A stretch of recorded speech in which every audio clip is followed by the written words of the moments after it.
A father, down to his last dollar, steps into Taco Bell, hoping to buy his son a meal. But the world has other plans. A cruel whisper, a cold cashier, and a moment of quiet humiliation, until a deep voice cuts through the tension. "I got it." Shaquille O'Neal steps in, but what starts as a simple act of kindness spirals into a storm no one saw coming.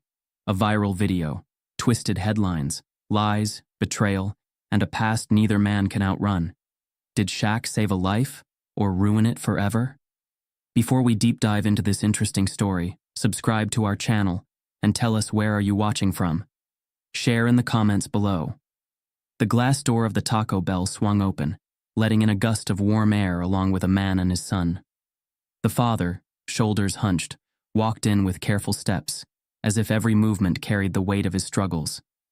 His clothes were neat but worn, his shoes scuffed at the edges. His son, no older than 8, clung to his side, eyes bright with hunger but silent in his understanding. They approached the counter, the fluorescent light casting a pale glow over them. The cashier, a young guy barely out of his teens, gave them a quick glance before turning to the register. "What can I get for you?" His voice was flat, uninterested. The father hesitated. He reached into his pocket, fingers grazing the few crumpled bills he had. He unfolded them carefully, counting under his breath, measuring them against the glowing menu above. Just one bean burrito," he said finally, clearing his throat. "And a small water cup." His son tugged at his sleeve. "Dad, can we get the nachos too?"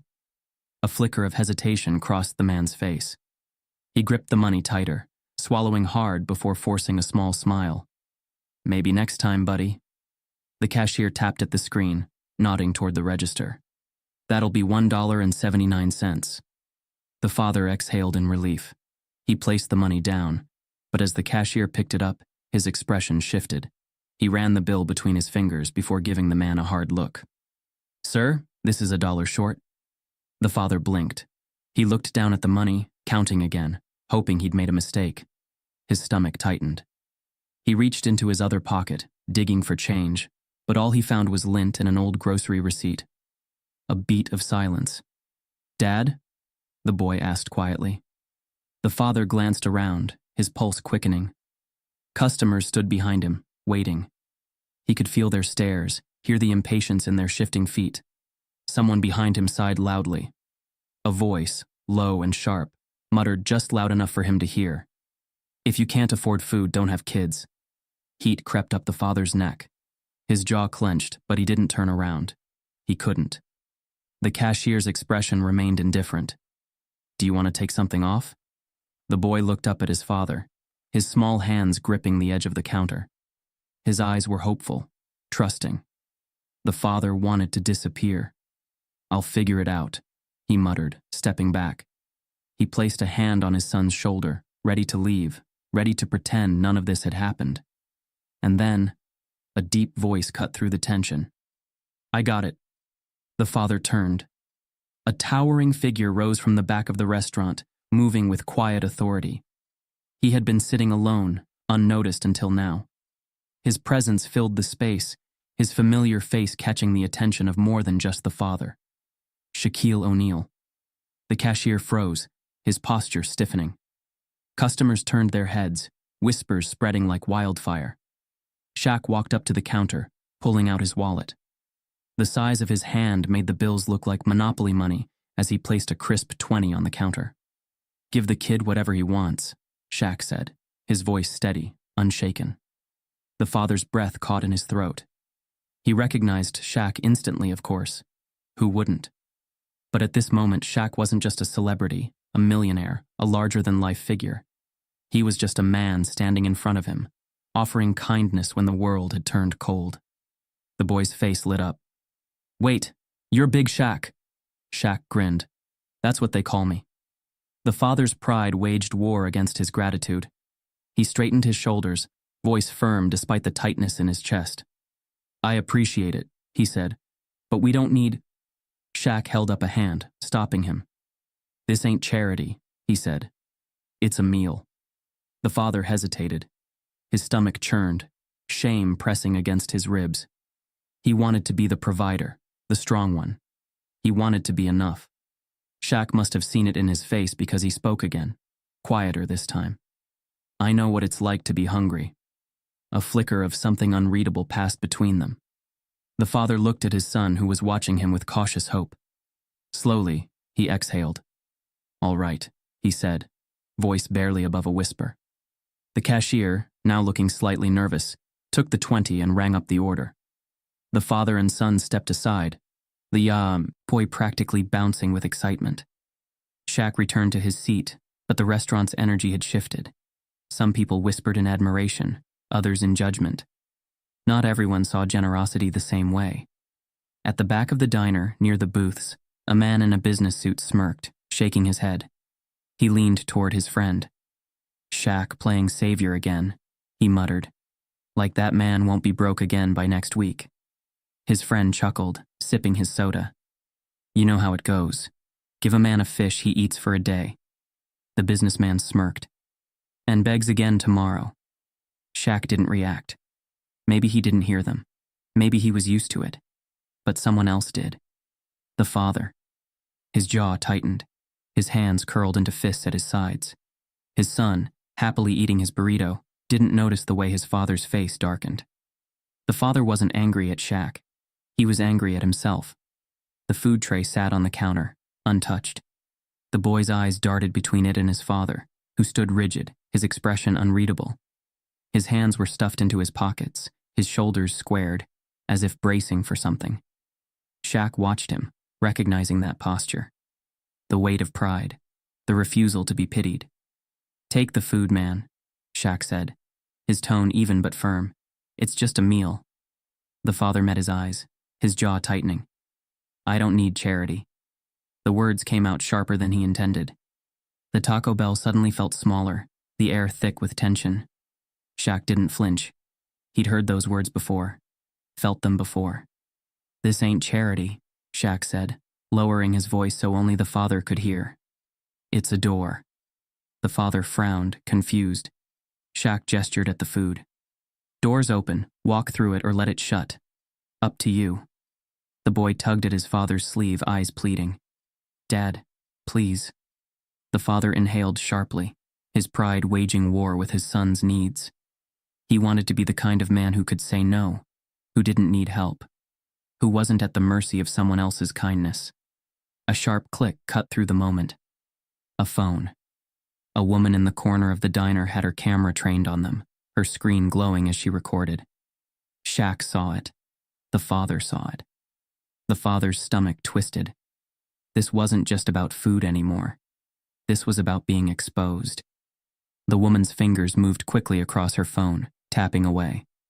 Her eyes flicked up every few seconds, ensuring she was still capturing the moment. She smirked.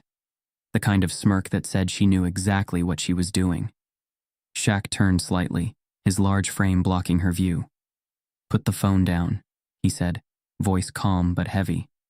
The woman blinked, feigning innocence. Oh, come on, this is inspiring. Inspiring? The father snapped, heat rising in his voice. You don't know a damn thing about me. The woman shrugged, unfazed. You'll thank me when this goes viral. A few customers murmured, whispering between bites of their food. Some glanced at their own phones, already checking to see if the clip had made it online yet. Shaq sighed, rubbing a hand over his face. He wasn't in the mood for this. The father, however, was barely holding it together. His chest rose and fell in uneven breaths. He felt exposed, like a spectacle for strangers to judge. He turned back to Shaq. Thanks, he muttered, voice tight. But we're good. He grabbed his son's hand, ready to leave. Dad. No, the boy protested. His small fingers clung to the edge of the tray, unwilling to let it go. Shaq didn't move. He just looked at the father, his expression unreadable. Then, with the same quiet authority he always carried, he spoke again. You're making this harder than it needs to be. The father froze. Shaq didn't say it with anger. There was no judgment in his voice, just a simple, undeniable truth. The father exhaled, long and slow. His son's fingers tightened around his own. And in that moment, something cracked. Maybe it was his pride. Maybe it was the exhaustion. Maybe it was the realization that his son shouldn't have to suffer just because he was too damn stubborn to accept help. Whatever it was, it made him unclench his fists, made him loosen his grip, made him let go. The father reached for the tray. His fingers barely brushed the edge before. "Excuse me." The voice cut through the diner like a blade. The cashier was back, shifting uncomfortably behind the counter. A man in a buttoned-up polo stood next to him, arms crossed, face twisted in annoyance. The manager. "This food hasn't been paid for," he said, loud enough for the entire restaurant to hear. "If it's not being purchased, I'll have to ask you to leave." Shaq's expression darkened. "It is paid for," he said, voice calm but carrying weight. "I gave you $20. The manager didn't flinch. "And I'm giving it back." He reached into the register, pulled out a crumpled bill and placed it on the counter. The father stiffened. The son shrank into his side. The message was clear. "Take your money somewhere else." Shaq tapped his fingers on the counter, his patience running thin. He wasn't one to cause a scene. He didn't need to. His presence alone was enough. But right now, he wasn't sure if presence was going to be enough. "Tell me something," Shaq said, voice low. "If I wasn't me, if I wasn't Shaquille O'Neal, would you still be doing this?" The manager's lips pressed into a thin line. He didn't answer. He didn't need to. Shaq exhaled through his nose, slow and controlled. He turned to the father, whose face was unreadable. "This about to get worse?" the father asked quietly. Shaq didn't respond. Because the truth was, he didn't know. But he had a bad feeling. A real bad feeling. The father took the crumpled 20 off the counter. He stared at it for a long moment, the weight of it heavier than it should have been. Then, without a word, he turned and walked toward the door. His son followed, quiet and confused. Shaq watched them go, something sharp twisting in his chest. He had opened a door. But the world had slammed it shut before they could walk through it. And he hated that. He really, really hated that. But something told him. This wasn't over. Not by a long shot. Shaq sat in his car gripping the steering wheel, but his mind was miles away. The weight of the last hour sat heavy on his chest. He had tried to help, but help wasn't always simple. He had seen the way the father stiffened, the way pride clashed against desperation. And he had seen it before. Not in a Taco Bell. Not as a millionaire watching from the sidelines. But as a kid. A broke, hungry kid in Newark. The past came rushing back, pulling him under. Newark, New Jersey. Early 1980s.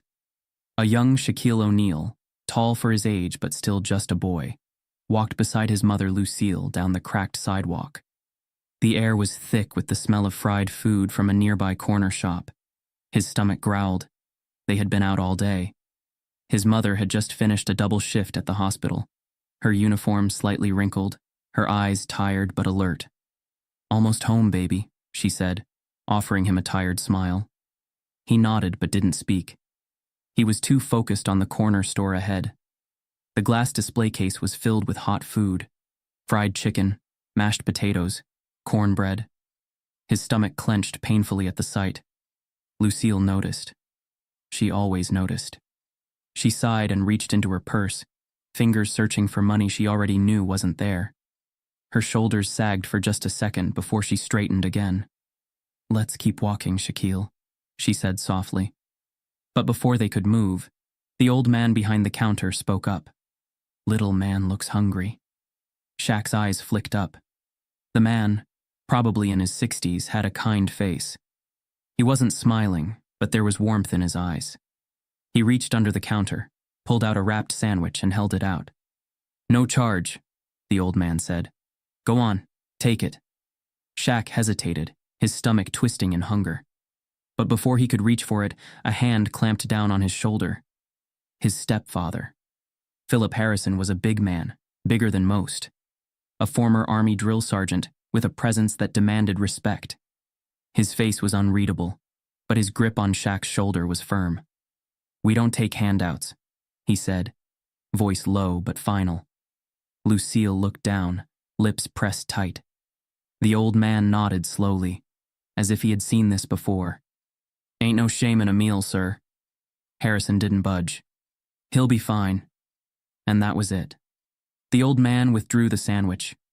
Shaq's stomach ached, but not just from hunger. It was something else. A deep, sinking feeling that sat heavy inside him. The walk home was silent. That night, as Shaq lay in bed, he heard his mother crying. It was quiet, almost muffled, but he knew the sound. Pride had cost them a meal. And Shaq, even as a boy, swore to himself. If he ever had the chance, no kid would go hungry on his watch. The memory shattered as Shaq blinked back to the present. He was back in his car. The neon Taco Bell sign flickered in the rearview mirror. The father and son were gone. Shaq exhaled sharply, running a hand over his face. He knew that pain. He had lived it, and he wasn't about to let history repeat itself. The next morning, Shaq sat in his kitchen, scrolling through his phone. As expected, the Taco Bell incident had spread. The video was everywhere. The comments were mixed. Some praised Shaq's generosity. Others twisted the story, making the father out to be stubborn, ungrateful. And some were worse. Typical. Some people just don't want to help themselves. Shaq trying to be a hero. Dude should just mind his business. Man too proud to take a meal but bet he got money for cigarettes. Shaq's jaw tightened. People always had something to say, even when they had no idea what they were talking about. He shut off his phone. He didn't care about the comments. He cared about the father and the kid. His stomach churned. He should have done more, should have handled it differently. And maybe, just maybe, he still could. Later that afternoon, Shaq found himself parked outside a rundown apartment complex. He had made some calls, tracked down where the father lived. Now he just had to figure out what the hell he was going to say. He grabbed the brown paper bag sitting in the passenger seat, food from a nearby restaurant, enough for both father and son. It wasn't much, but it was a start. Stepping out of the car, Shaq adjusted his hoodie. He wasn't trying to make a scene. This wasn't about cameras or social media. This was about something bigger, something personal. He climbed the steps, knocked twice. No answer. He knocked again. Still nothing. Shaq sighed and took a step back, debating whether to leave the food at the door. But just as he turned, the door creaked open. The father stood there. Dark circles under his eyes, shoulders tense. He wasn't surprised to see Shaq, but he wasn't exactly happy either. For a moment, neither of them spoke. Then the father exhaled, shaking his head. Man, what are you doing here? Shaq held up the bag of food. Didn't like how we left things. The father let out a humorless laugh. You really don't know how to let things go, do you? Shaq shrugged. Not when it matters. The father hesitated. He glanced down at the bag, then at his son, who peeked from behind him, eyes wide with recognition. Big Shaq. The boy grinned. Shaq smiled back. What's up, little man? The father sighed, stepping aside. Come in. Shaq ducked through the doorway, the small apartment barely accommodating his massive frame. The place was clean but sparse. A single couch, a small TV, no pictures on the walls. He set the food on the table. The boy wasted no time, digging in eagerly. The father stayed standing, arms crossed. So what now? You gonna lecture me? Shaq shook his head. Nah, just wanted to talk. About what? Shaq met his gaze. About what happens next. The father tensed. What's that supposed to mean? It means I've been where you are, Shaq said. I know what it's like to feel like you got something to prove, like taking help makes you weak. The father scoffed. You don't know anything about me. I know enough, Shaq said evenly. I know you're doing everything you can. I know you're trying to hold it together, and I know that sometimes pride can feel heavier than hunger. The father's jaw clenched. He turned away, hands resting on the table. I ain't a charity case, man. Never said you were. Silence stretched between them. Finally, the father exhaled. Why do you care so much? Shaq's expression softened.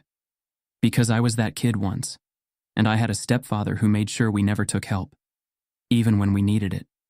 The father turned, eyes searching Shaq's face. Shaq nodded. I just don't want your son hearing his mother cry the way I did. Something broke in the father's expression. A crack, a hesitation. And then, finally, acceptance. He pulled out a chair and sat down. All right, Shaq, he said quietly. Let's talk. Shaq had seen his name trend on social media 100 times before. Usually it was about basketball, a business move, or some funny clip of him joking around. This time was different. The video from Taco Bell had exploded overnight, racking up millions of views. But instead of being a simple feel-good story, it had morphed into something else, something uglier.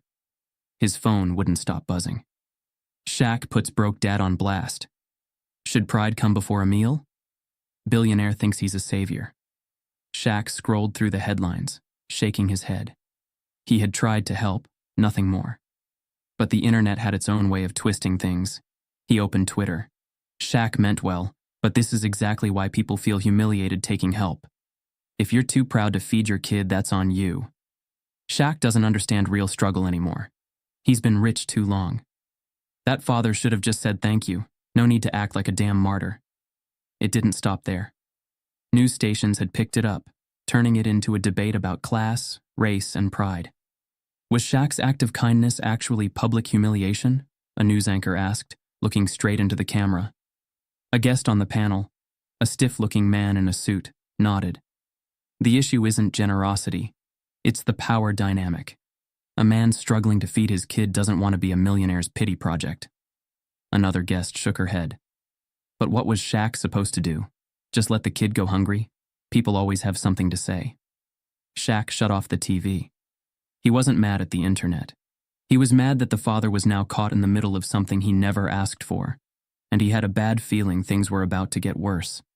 The father walked into work the next morning with his head down, hoping no one had seen the news. He was wrong. His boss called him into the office before he even made it to his desk. The man leaned back in his chair, arms crossed. Saw you on TV last night. The father swallowed hard. It wasn't. Not a great look. The boss cut in. We don't need distractions.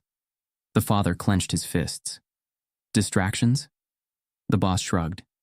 It's all over the news. People talking, asking questions. We don't want that kind of attention. The father's stomach dropped. He had worked here for 3 years, showed up on time, did his job without complaints.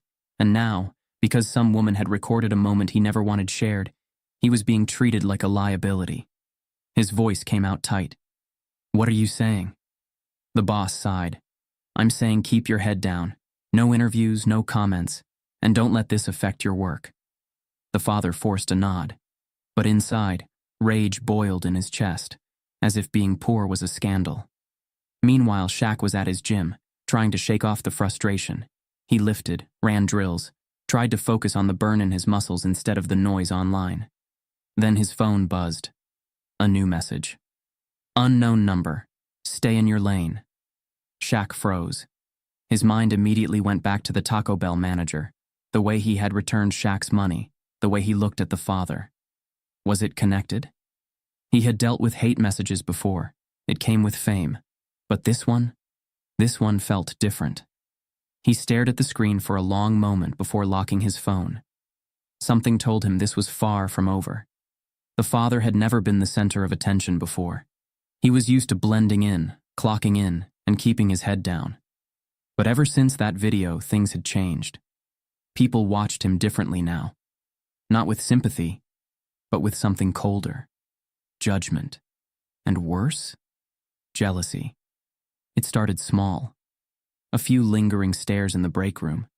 A conversation that stopped the second he walked in. Then came the whispers. Ray leaned against the vending machine, arms crossed, a smirk playing on his lips. So how's it feel, man? The father glanced at him warily. How's what feel? Ray chuckled, shaking his head. Being famous. The father stiffened. He didn't like Ray. Never had. The man was the kind of guy who enjoyed watching other people struggle. I ain't famous, the father muttered, grabbing his coffee. Ray scoffed. Come on, man. Don't play dumb. You're all over the news. Poor dad too proud to take Shaq's money. He snorted. People love that kind of drama. The father gritted his teeth. He didn't respond. But Ray wasn't done. Bet you made a nice little check from it, huh? Ray leaned in, voice dropping. Shaq send you some money under the table? The father turned, eyes narrowing. I didn't take a dime from that man, Ray smirked. Yeah? People ain't gonna believe that. The father's hands clenched into fists. Ray just laughed, pushing off the vending machine. Enjoy the spotlight while it lasts, man. Then he was gone, leaving the father alone, his coffee suddenly tasting like ash. The lies started spreading fast. By lunchtime, he overheard two co-workers whispering in the hallway. I heard he's been faking his struggles for years. Yeah, and now Shaq bailed him out. Bet he's got stacks of cash sitting at home. The father's chest tightened. By the end of the day, it was worse. His boss called him back into the office, his expression unreadable. Some concerns have come up. The father frowned. What concerns? His boss exhaled. Someone said you've been stealing from the register. The words hit like a punch. What? The father's voice rose. That's a damn lie. The boss held up a hand. I'm not saying I believe it, but given all the attention right now, I have to take these things seriously. The father stared at him, anger burning hot. So, let me get this straight, he said, voice shaking. I've worked here 3 years without a single issue. But the second some video goes viral, now I'm a thief. His boss sighed, looking uncomfortable. I just need you to keep a low profile. If this thing blows over, we'll forget it happened. The father let out a bitter laugh. Yeah, because that's how it works, right? The boss didn't respond, because they both knew the truth. A rumor like this never just blows over. It didn't stop at work. That night, as the father climbed the stairs to his apartment, he noticed a letter taped to his door. He ripped it off, scanning the words. Notice of rent increase. His stomach dropped. His landlord, a greedy old man who never missed a chance to squeeze tenants for more cash, was jacking up the rent. And it wasn't a small increase. It was enough to make staying here impossible. The father stormed down the hall, knocking hard on the landlord's door. It opened a few seconds later, revealing the man in a robe, chewing a toothpick like he had all the time in the world. Something wrong? The landlord asked, voice dripping with fake politeness. The father held up the letter. This some kind of joke? The landlord shrugged. Market rates are going up. Bullshit, the father snapped. Ain't nothing changed in this neighborhood. You think I don't know. Why you're doing this? The landlord gave him a long, knowing look. Word is you got some help from Shaquille O'Neal. He raised an eyebrow. Figure you can afford it now. The father's blood ran hot. I didn't take a damn thing from that man. The landlord smirked. Yeah? Doesn't really matter what's true. Perception is reality, my friend. The father gritted his teeth, his whole body rigid with frustration. Clock's ticking, the landlord added. New rent kicks in next month. Then the door shut in his face. The father stood there, fists clenched, heart pounding. This wasn't just about rent. This was punishment. For what? For being in the wrong place at the wrong time? For not rolling over and taking Shaq's money when the world expected him to? For daring to exist? Something inside him snapped. He didn't know where he was going. Didn't think. Didn't stop. He just got in his car and drove. 20 minutes later, he pushed through the doors of Shaq's training facility. A few staff members turned in surprise, but he ignored them. His eyes were locked on one person. Shaq. The giant stood near the court, stretching, completely unaware of the storm about to hit him. The father didn't slow down, didn't hesitate. You ruined my life. Shaq turned just as the words echoed through the gym. Silence. The staff members froze. A few took cautious steps back. Shaq straightened, his expression unreadable. The father marched closer, his chest rising and falling in quick, angry breaths. You hear me? His voice was raw. You think you helped me? You think you did some good? Shaq didn't react. He just watched, letting the man spill his anger into the space between them. I lost my job. My landlord jacked up my rent. People are treating me like some kind of scam artist, all because of that damn video. The father's voice cracked on the last words, And for the first time, Shaq saw something beneath the anger. Desperation. Shaq took a slow step forward. "You think I wanted that video out?" The father's jaw clenched. "It doesn't matter. It's out, and I'm paying for it." Shaq exhaled, his massive frame still and steady. "What do you want me to do?" The father let out a bitter laugh. "Ain't that the question?" He shook his head. "You can't fix this, Shaq. You made me a problem." Shaq's eyes darkened. "No," he said, voice calm but firm. "I didn't." The father's breath hitched. Shaq took another step forward, his presence towering but never threatening. "You were struggling before I ever walked into that Taco Bell," Shaq said. "You were fighting to keep your head above water. I didn't put you there." The father swallowed hard, looking away. "But now the world's watching," Shaq continued. "And I get it. That's scary. That's unfair. But don't stand here and act like I made you weak." The father's fingers twitched. His chest ached. Because deep down he knew Shaq was right. Shaq's voice softened. "I can't take back that video. I can't erase the whispers." He met the father's eyes. "But I can open another door." The father let out a shaky breath. "And what? Let the world twist that too?" Shaq nodded. "Maybe."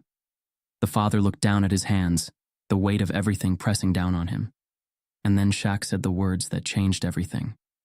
"Or maybe you walk through the fire and come out stronger." Silence stretched between them.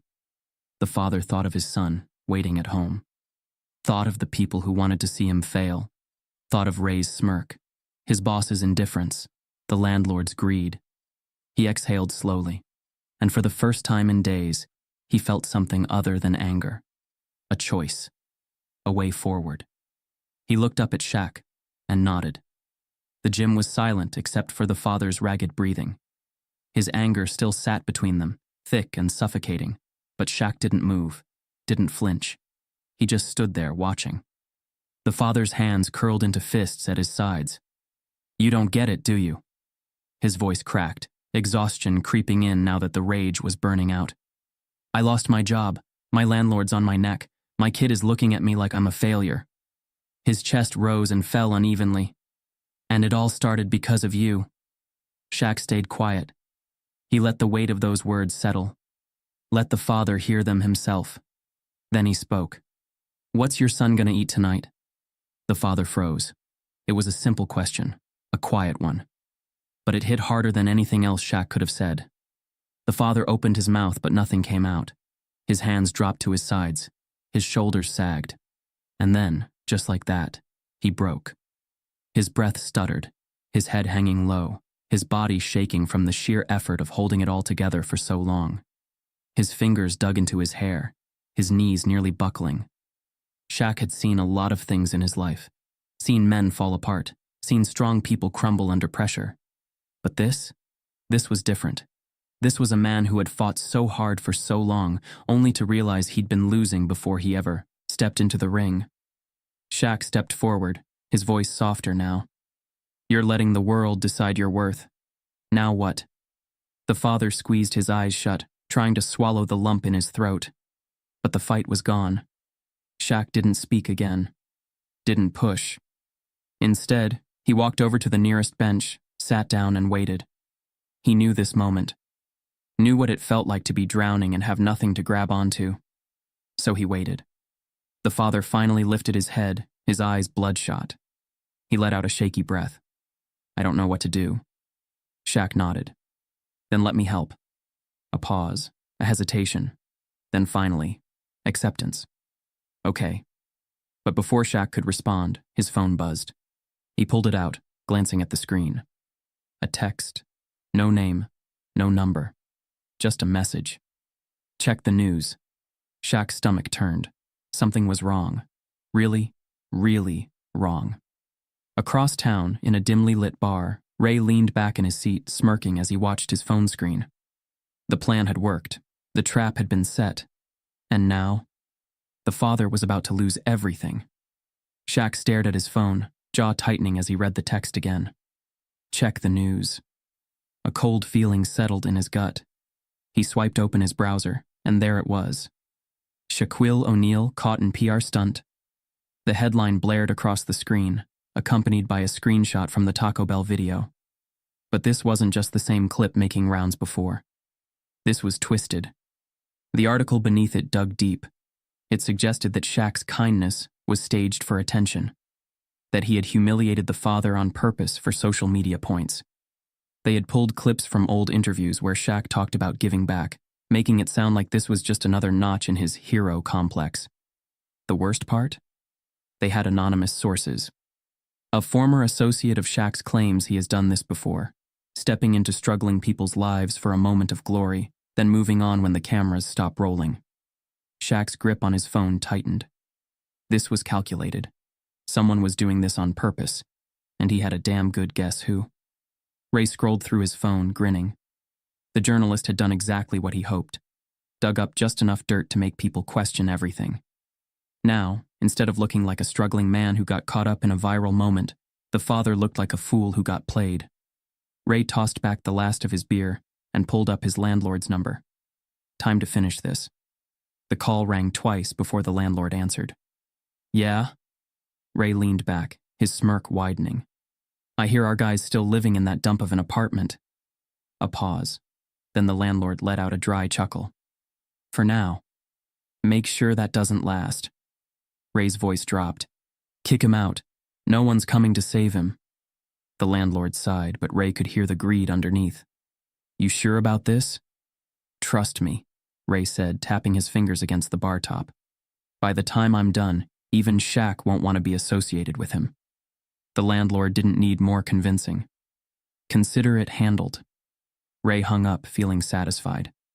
Let the father think things were bad now. He had no idea what was coming. The father came home late, his son's hand in his as they climbed the apartment stairs. It had been a long day. He was still processing everything that had happened at Shaq's facility. The conversation, the anger, the unexpected choice Shaq had given him. For the first time in days, he had started to believe maybe there was a way out. That feeling shattered the second he saw his front door. It was wide open. The father's stomach dropped. His grip tightened on his son's hand. Stay behind me, he murmured. He stepped inside and the air was wrong. The apartment was wrecked. The couch cushions were slashed. The kitchen chairs were knocked over. Drawers had been emptied onto the floor, their contents scattered like someone had been looking for something. But it was his son's room that made his breath catch. The bed was ripped apart. His son's few toys were smashed. A broken action figure lay near the doorway, its head twisted off. And sitting on the bed in the middle of the wreckage was a single piece of paper. 4 words, written in thick, jagged letters. Some men aren't meant to rise. A chill ran down his spine. His son was shaking. Dad, what does that mean? The father swallowed hard, forcing his expression to stay calm. Nothing, buddy. But inside, his blood was boiling. This wasn't random. Someone had done this to send a message, and he had a damn good idea who. His hands shook as he pulled out his phone. He scrolled to Shaq's number, his thumb hovering over the call button. He hesitated. He didn't want to call, didn't want to admit that he was in way deeper than he could handle. But then he looked at his son, his small, terrified face, and he knew he didn't have a choice. He pressed the button. The phone rang twice before Shaq picked up. Before the father could speak, his voice broke. They're coming for me. Shaq didn't hesitate. The second he heard the father's voice crack through the phone, he knew this was bigger than just bad luck. Someone was targeting him. And Shaq wasn't about to let that slide. Where are you now? Shaq asked, already moving toward his car. At my apartment, the father said. His voice was raw, like he had been forcing himself to stay calm for too long. They trashed the place. My son's room. His breath hitched, but he swallowed it down. I can't stay here. You won't, Shaq said, gripping the wheel. I got you. And when Shaq said those words, he meant them. By morning, the landlord's name was everywhere. Shaq's people had dug into the guy's records, and what they found was ugly. Illegal evictions, falsified maintenance records, complaints from tenants that had been ignored or buried. It took one phone call to a local journalist to get the fire started. Within hours, the landlord was trending for all the wrong reasons. By noon, city officials had launched an investigation. By nightfall, the eviction notices were overturned. The father could stay if he wanted, but he didn't, because some places weren't worth staying in. Ray wasn't so lucky either. For weeks, he'd been whispering, stirring the pot, making sure the father's life kept falling apart. But Shaq's people weren't just looking into the landlord. They looked into everything. And Ray had secrets. Turns out he had been stealing from the company for months, falsified overtime hours, money missing from petty cash, fake inventory reports. And the best part? His own jealousy made him sloppy. A few coworkers, people who had stayed quiet while Ray ran his mouth, came forward, told HR exactly what they had seen. By the end of the day, Ray was fired. And unlike the father, he actually deserved it. But the biggest shock? It wasn't the landlord getting exposed. It wasn't Ray crashing and burning. It was the father's past. Shaq had looked into his background, wanting to know more about the man he had been trying to help. And what he found was something no one had seen coming. The father wasn't just some regular guy struggling to make ends meet. He had been a star athlete. Once upon a time, he was one of the best college basketball players in the country, a name that had been whispered about for the NBA draft, until it all fell apart. A bad injury had stolen his shot, and after that, life had moved on, and it left him behind. Shaq found him sitting on a bench outside his now empty apartment, his son asleep beside him, wrapped in Shaq's oversized hoodie. Shaq sat down next to him, both men silent for a long time. "You should have told me," Shaq finally said. The father let out a dry laugh. "Why? Would it have changed anything?" Shaq tilted his head. "Maybe." The father shook his head. "Man, that life is long gone." He exhaled. "I don't even let myself think about it anymore." Shaq leaned forward, resting his elbows on his knees. "You ever think about coaching?" The father glanced at him, wary. "What?" Shaq met his eyes. "I'm opening a new training program for young players. Kids who don't have resources but got the talent. They need someone who's been where they are." He paused. "Someone like you." The father let out a breath, shaking his head. "I don't take handouts." Shaq smirked. "Good, 'cause this ain't a handout. It's a job." Silence. A long, heavy silence. Then, finally, the father nodded. And just like that, everything changed. 9. The legacy bigger than Shaq. 1,000 words. The gym echoed with the sound of bouncing basketballs and sneakers squeaking against polished wood. The air smelled like sweat, determination, and something more. Hope. A group of kids, some barely old enough to tie their own laces, ran drills up and down the court. They weren't just here to shoot hoops. They were here to learn, to fight for a future. And at the center of it all, coaching from the sidelines, was the father. He stood with a whistle around his neck, his stance firm, his eyes sharp. "Footwork," he called out, watching as a scrawny kid struggled to pivot. The boy fumbled, nearly tripping over his own feet. The father walked over, crouching beside him. "You gotta stay balanced, kid. Life's gonna throw you off sometimes. If you don't plant your feet right, you're gonna fall before you even take the shot." The kid nodded, biting his lip in concentration. The father grinned. "Now try again." The whistle blew. The drill continued. And from the bleachers, Shaq watched, arms crossed, smiling to himself. 1 year had passed. 12 months since a bitter, exhausted man had stormed into Shaq's gym, blaming him for everything. A lot had changed. The father had a new job, a new home, a new sense of purpose. And his son? Stronger, happier. Watching from the sidelines, eyes filled with admiration as he saw his dad become something more than just a survivor. He was a leader now, a mentor. Exactly what Shaq had known he could be. The father glanced toward the bleachers, catching Shaq's eye. He smirked, shaking his head. "You just gonna sit there, big man? Or you want to get in on the drills?" Shaq chuckled. "I'd hate to embarrass you in front of your team." The father scoffed. "Oh yeah? Bet you can't even keep up anymore." Shaq raised an eyebrow. You sure you want to test me? The father grinned. Only one way to find out. Shaq stood, towering as always, but there was something different this time. This wasn't about power, or fame, or proving anything. This was about legacy. He walked onto the court, clapped his hands together. All right, kids, let's see if your coach can still run with the best of them. The gym exploded with cheers. The father rolled his eyes, laughing. All right, big man, let's do this. And as they faced off at center court, the father realized something. A year ago, he had thought his biggest fight was against the world. But now, standing here, surrounded by kids who needed him, a son who believed in him, and a man who never gave up on him, he knew the truth. The biggest fights don't happen in the ring. They happen when no one's watching. Some stories aren't just stories. They're reflections of the world we live in. What happens when a single moment changes everything? When kindness is questioned and pride becomes a battleground. This is more than a meal, more than a headline. It's a fight we've all faced in some way. So tell us, when the moment comes, what choice would you make?